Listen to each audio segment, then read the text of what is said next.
ഇബ്നു അബ്ബാദ് റളിയല്ലാഹു അൻഹു വലിയ പണ്ഡിതനാണ്, ആലിമാണ്, വലിയ മഹാനാണ്. മഹാന് ചൊന്ത് നബി തങ്ങളെ ജന്മദിനാഘോഷത്തിന്റെ പേരില് ലൈറ്റ് വെക്കാമാ, മൗലിദ് ഓതാമാ, അല്ലെങ്കിലോ വ്യത്യസ്തമായ കണ്ണുകൾ കാണിക്കത്തെ ആകർഷണമായത് ആക്കാമാ. മഹാന് ചൊന്ത് നിങ്ങളെ മദ്രസത്തില്, നിങ്ങളെ പള്ളിയില്, നിങ്ങളെ ഗാഡിയില് വ്യത്യസ്തമായ ആകർഷണമാവുടെ സ്റ്റൈലില് അത് ബൈക്കാട്ടി ഇബ്നു അബ്ബാദ് തങ്ങൾ ചൊന്ത്. മാത്രമല്ല ഫതുൽ ബാരിൽ അസ്അദ് ഇബ്നു സുറാറ ചൊല്ല വലിയത്തെ മഹാന്.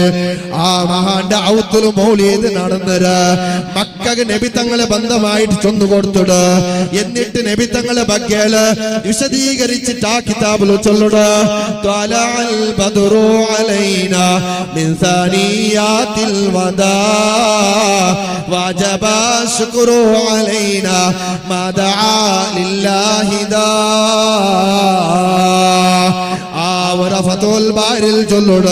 അസ്അദ് ഇബ്നു സുറാറ ചൊല്ലിക്കത്തെ സ്വഹാബി റബീഉൽ അവ്വൽ 12 ആട് അറുത്തു കൊടുത്തോടു, മദ്ഹ് ചൊന്നോടു, മൗലിദ് ഓതിയിട്, ത്വലഅൽ ബദ്റു ഓതിയിട്. ഇങ്ങനെ നോക്കുമ്പോൾ പിന്നെയും ചില വഹാബികൾ ചർച്ച വന്ന് എന്താണ് ഖുലഫാഉർ റാഷിദീങ്ങൾ ഓതിടാറാ, അല്ലെങ്കിൽ സ്വഹാബത്തുൽ കിറാം മൗലിദാക്കിടാറാ.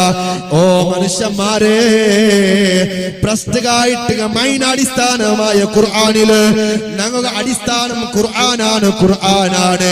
മൗലിദ് നടത്തണോട്ടുണ്ട്, മൗലിദ് നടത്തണോട്ടുണ്ട്, സന്തോഷ പ്രകടനമാക്കണോട്ടുണ്ട്, വിജൃംഭമായിട്ട് ഗ്രാൻഡ് ആക്കണോട്ടുണ്ട്. നാണ് കേക്കട്ടാ ഇതേ ചൊല്ലുടാൽമാരുടെ ഔത്തുലോ എന്തെങ്കിലും കിടവിടെ ബർത്ത്ഡേ നടക്കുമ്പോ ബർത്ത്ഡേക്ക് പ്രോത്സാഹം കൊടുത്തോണ്ടുള്ളതല്ല. എന്തെങ്കിലും ഒരു ഹദീസ് അവനുക്ക് വേണ്ട, കിതാബ് അവനുക്ക് വേണ്ട, ബുഖാരി അവനുക്ക് വേണ്ട, മഹാന്മാർ ചൊന്ന ഇബാറത്ത് അവനുക്ക് വേണ്ട. അവന് ഗ്രാൻഡായിട്ട് വലിയ ബർത്ത്ഡേ അവനാക്കിട. അല്ലെങ്കിലോ അവന്റെ ഔത്തുല അവന്റെ പെഞ്ഞാടി അപതമംഗലാക്കുമ്പോ ലേറ്റിംഗ് സിഡ്രാബിലെ ഗ്രാൻഡായിട്ട് ആക്കിട. അപ്പോൾ അവനത് ഹദീസ് വേണ്ട, കിതാബ് വേണ്ട, ഖുർആൻ വേണ്ട.